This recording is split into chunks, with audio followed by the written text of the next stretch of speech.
ரம்யா நம்ம என்னதான் இந்த வீட்டில் என்ன பண்ணாலும் சரவணனும் செண்பகமும் கண்டிப்பாக நம்மளுக்கு எதிராக நிற்க மாட்டாங்க அப்படின்னு சொல்லிட்டு அவளா ஒரு கற்பனையை நினச்சிக்கிட்டு ஒரு கேவலமான விஷயத்த பண்ணுறா. ஆனால் பார்த்தீங்கன்னா அதோட எஃபெக்டாக செண்பகத்துக்கு கோவம் இதுக்கு மேலே நீ இந்த வீட்டில் இருக்கவே கூடாது, வீட்டை விட்டு வெளியே போ அப்படின்னு சொல்லிட்டு பொட்டி படிக்க எல்லாத்தையும் தூக்கி வெளியே போட்டுட்டாங்க. அப்படி இந்த ரம்யா என்ன விஷயம் தான் பண்ணாங்க, செண்பகத்துக்கு அப்படி எந்த விஷயத்தில் கோவம் வந்தது, என்னதான் நடந்துச்சு அப்படின்னு சொல்லிட்டு தாங்க இந்த வீடியோல நம்ம இப்ப பார்க்க போறோம்.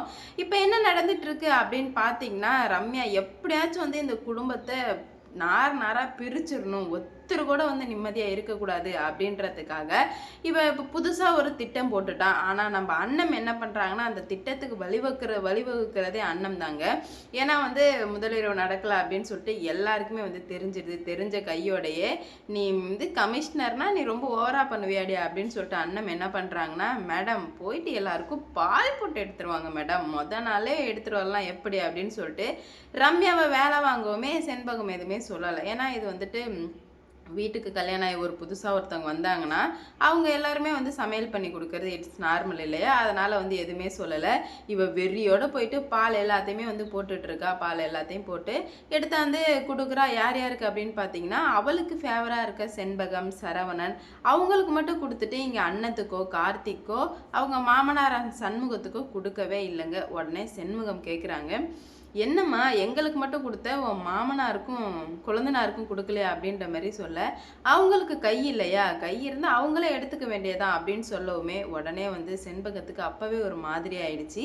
இப்போ அதுவும் பத்தாவதுக்கு என்ன பண்ணுறா அப்படின்னு பார்த்தீங்கன்னா, ஒரு மாமனார் உட்கார்ந்துருக்காரு. மாமனார் உட்கார்ந்துருக்கும் போது அங்கே உட்கார்றதே ரொம்ப பெரிய தப்பு. பெண்கள்லாம் இப்படி தான் இருக்கணும்னு ஒரு விஷயம் இருக்குது. ஆனால் இந்த ரம்யா போய் பக்கத்தில் உட்காந்து கால் மேலே கால் போட்டு அந்த கால் சண்முகம் மூஞ்சிக்கு நேர்க்கா இருக்கிற மாதிரி தெரியுது.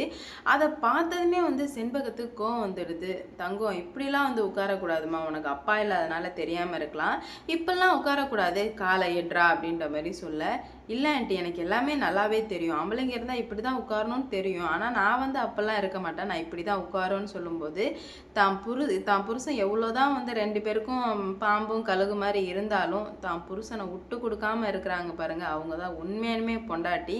அப்படி இருக்கும்போது தான் தான் புருஷன் முன்னாடி மருமக இப்போ போய் காலை இப்படி போட்டு உட்கார்ந்துருக்காளே அப்படின்னு சொல்லிட்டு செண்பகத்துக்கு கோவம் வந்துடுது. சரவணனுக்கும் கோவம் வந்துடுது. ஏன்னா அப்பா தான் ஃபர்ஸ்ட். என்னதான் கோவக்காரங்க சண்டைக்காரங்களா இருந்தாலும் இந்த விஷயத்துல ரெண்டு பேருமே பாராட்டி ஆகணும். அப்படி இருக்கும்போது தான் காலை எடு ரம்யா அப்படின்ற மாதிரி சொல்லுவோமே, என்னாலலாம் காலை எடுக்க முடியாது, நான் எதுக்காக காலை எடுக்கணும் அப்படின்ற மாதிரி கேட்கவுமே, நீ காலை எடுத்து தான் ஆகணும் அப்படின்ற மாதிரி சொல்லவுமே, உங்களுக்கு என்ன பைத்தியமாக பிடிச்சிருக்கு அப்படின்ற மாதிரி கேட்க, எங்களுக்கெல்லாம் பைத்தியம் பிடிக்கலாமா, உனக்கு தான் பைத்தியம் பிடிச்சிருக்கு, காலை தயவு செஞ்சு எடுத்துரு, இப்படிலாம் போட்டு உட்காரக்கூடாது, அது ரொம்ப பெரிய தப்பு அப்படின்ற மாதிரி சொல்ல, என்ன ஆண்டி நீங்களும் புரிஞ்சிக்காமல் பேசுகிறீங்க அப்படின்ற மாதிரி சொல்ல, நான் புரிஞ்சிக்காமல் பேசலாமா, நீ தான் புரிஞ்சிக்காமல் நடந்துட்டுருக்க, நம்ம ஆம்பளைங்களுக்கு மரியாதை கொடுக்கணும், அதுதான் இந்த குடும்பத்துக்கு உள்ள ஒரு நல்ல பழக்கம், இந்த குடும்பத்தில் உள்ள மான மரியாதையை நீ கெடுத்துருவ போலையே, அப்படிலாம் பண்ணக்கூடாதுமா அப்படின்ற மாதிரி சொல்ல, இல்லை ஆண்டி என்னால் முடியாதுன்னு சொல்லவும், கார்த்திக் இருந்துக்கிட்டு, இங்கே பார் ரம்யா, உனக்கு அவ்வளோதான் மரியாதை, எங்கள் அப்பாவுக்குனா ஒரு மரியாதை இந்த உலகத்தில் இருக்குது, இந்த ஊரில் எல்லாருக்கிட்டையுமே சண்முக வாத்தியார்னா அப்படி ஒரு மரியாதை இருக்குது, ஆனால் நீ அது எல்லாத்தையுமே கெடுத்துட்ருக்க, நல்லது கிடையாது, எங்கள் அப்பாவை நான் இப்படி இதுவரை பார்த்ததே இல்லை அப்படின்ற மாதிரி சொல்லவுமே, செண்பகமே படித்து சொல்கிறாங்க, காலை இறக்குன்னு. இவ கேட்கவே முடியாதுன்னு சொல்லும்போது, நான் இப்படி தான் இருப்பேன், நான் என்னென்ன பண்ணுறேனோ அதெல்லாம் நீங்கள் பொறுத்துக்கிட்டு தான் போகணும், ஏன்னா நான் இந்த வீட்டு மருமக அப்படின்ற மாதிரி சொல்லவுமே, உடனே செண்பகம் போயிட்டு சரவணத்தை பேசுகிறாங்க, என்னடா பேச்செல்லாம் ஒரு மாதிரியா இருக்கே, சரியில்லையே ஒன்றும் அப்படின்ற மாதிரி சொல்ல, ஆமாம்மா எனக்கும் ஒன்றும் சரியாக படலை, நேற்று சாந்தி முகூர்த்தம் நடத்தையும் விடலை, எனக்கு ஏதோ தப்பாக படுதுமான்னு சொல்ல, ஆமாண்டா எனக்கு ஏதோ தப்பாக படுது, என்ன தான் இருந்தாலும் இப்படி பண்ணுறது ரொம்ப தப்புடா அப்படின்ற மாதிரி சொல்ல, இதுக்கு மேலே உங்கள் குடும்பத்தில் உள்ள ஒருத்தர் நிம்மதியும் அழிக்கிறது மட்டும்தான் என்னோட நோக்கம் அப்படின்னு சொல்லவுமே, செண்பகத்துக்கு கோவம் வந்துடுது. இங்கே பார் ரம்யா, நீ ஏதோ மனசில் வச்சுக்கிட்டு இப்பெல்லாம் பேசக்கூடாது, நம்ம வாழ வைக்க வந்தவங்க, நம்ம தான் அழிக்க வந்தவங்க கிடையாது, நீ இப்படி பேசுறது ரொம்ப ரொம்ப தப்புமா அப்படின்ற மாதிரி சொல்லவுமே, என்ன ஆண்டி தப்பு தப்புன்னு சொல்லிட்டு இருக்கீங்க அப்படின்ற மாதிரி கேட்குறாங்க. தப்புனா தப்புன்னு தான் சொல்லி ஆகணும். அதுவும் நீ ரொம்ப பெரிய தப்பு பண்ணிட்டு இருக்க அப்படின்ற மாதிரி சொல்கிறாங்க. அப்போ தான் வந்துட்டு அண்ணன் சொல்கிறாங்க, இப்போயாச்சும் புரிஞ்சுக்கோங்க, இவ இதுக்காக மட்டும்தான் இந்த வீட்டுக்கு வந்திருக்கா அப்படின்ற மாதிரி சொல்கிறாங்க. எதையும் கேட்க முடியாது, நான் இப்படி தான் இருப்பேன், முடிஞ்சால் உன் கண்ணு முன்னாடியே நான் இப்படி போட்டு உட்கார வேண்டிய அப்படின்ற மாதிரி சொல்லவுமே சுளீர்னு கோவம் வந்து, இதுக்கு மேலே இந்த வீட்டில் இருக்க வேண்டிய ஆள் நீ கிடையாது, இந்த வீட்டை விட்டே வெளியே போ, உனக்கும் இதுக்கும் சம்மந்தம் கிடையாது அப்படின்ற மாதிரி சொல்லிடுறாங்க. அப்போ தான் வந்து பயங்கரமாக வந்து கோவம் வருது. எப்படி இப்படி சொல்லலாம் என்னை அப்படின்னு சொல்லிட்டு ரொம்ப வந்து கோவம் வந்து, உன்னை நான் என்ன பண்ணுறேன்னு பாரு அப்படின்ற மாதிரி ஒரு முடிவுக்கு வர்றாங்க. இதுக்கு மேலே விட்டு வச்சுட்டே இருந்தால் சரி வராது, எல்லாத்துக்குமே ஒரு பாடம் புகட்டியே ஆகணும் அப்படின்னு சொல்லிட்டு தான் இப்போது இந்த அளவுக்கு இறங்கியிருக்காங்க. ஒரு வாட்டியும் விட்டு விட்டு பார்த்தாங்க. ஆனால் வந்து எதுவுமே வந்து சரியாக வரலை.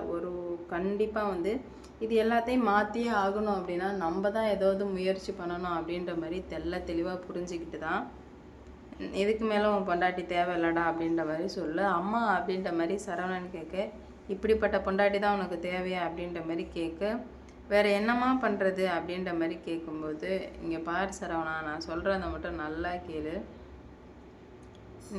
நம்ம இப்படியே விட்டு கொடுத்து போயிட்டே இருந்தோம்னா கண்டிப்பாக வந்து கடைசி வரைக்கும் விட்டு கொடுத்துட்டு போக வேண்டிய நிலமை தான் வரும். அதனால் நம்ம அப்போல்லாம் வந்து போகக்கூடாதுடா அப்படின்னு சொல்லிட்டு சண்டை பெருசாக போயிடுச்சு. என்னைய வீட்டை விட்டு துரத்துருவீங்களா, போயிடுவீங்களான்னு கேட்க, நீ பெரிய ஆள், உன்னை வீட்டை விட்டு துரத்த முடியாது நீ நினச்சிட்ருக்க அப்படின்ற மாதிரி கேட்குறாங்க. இது எல்லாத்தையும் கேட்டு கோபம் தாங்க முடியல. உங்கள் எல்லாரையுமே நான் சும்மாவே விட மாட்டேன், கண்டிப்பாக வந்து உங்கள் எல்லாரையும் நான் என்ன பண்ணுறேன்னு மட்டும் பாரு அப்படின்னு சொல்லிட்டு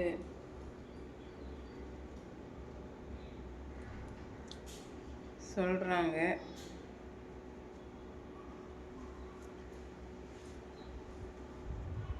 ஒரு வாட்டி பிரச்சனை வரும்போது கூட நிற்பாங்க அப்படின்னு நினச்சாங்க. ஆனால் இப்போது நிற்கிறதுக்கு வேலையே இல்லை. அதனால் ரம்யா ரொம்ப மிகப்பெரிய பல்ப் வாங்கிட்டா. என்ன நடக்க போகுது அப்படின்னு சொல்லிட்டு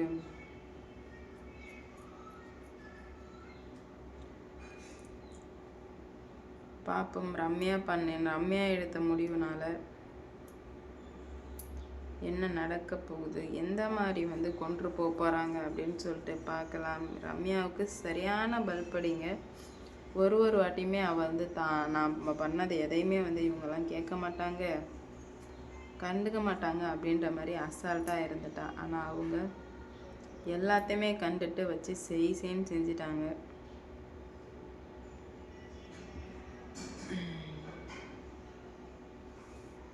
என்ன நடக்க போகுது அப்படின்னு சொல்லிட்டு பார்ப்போம்.